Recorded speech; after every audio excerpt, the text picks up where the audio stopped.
Nous nous attacherons, comme nous le faisons depuis 3 ans, dans les Hauts-de-France, à soutenir toutes les nouvelles dynamiques économiques qui permettront à nos quartiers de se retourner,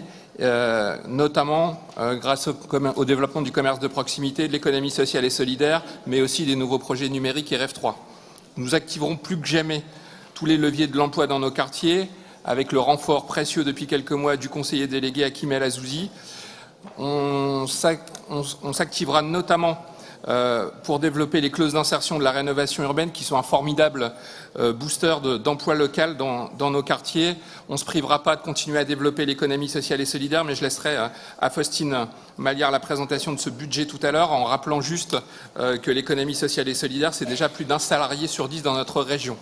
Mais notre bataille pour l'emploi, elle s'incarnera aussi dans l'artisanat et les PME, avec une bataille concomitante avec celle du pouvoir d'achat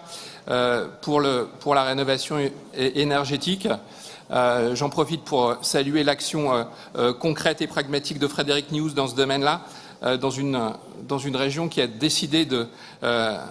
d'assumer un statut de région pionnière dans la 3e révolution industrielle et qui n'oublie pas non plus de s'engager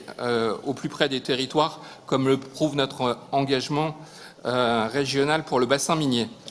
En parlant de révolution, je finirai mon intervention sur le numérique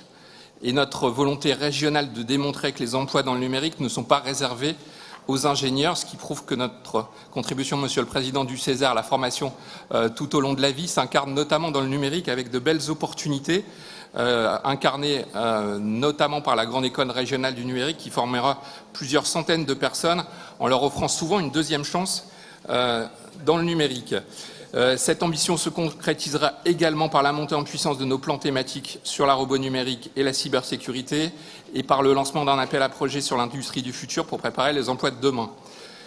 Comme promis, je passe la parole à Faustine Maliard, notre conseillère déléguée à l'économie sociale et solidaire pour la présentation de son budget.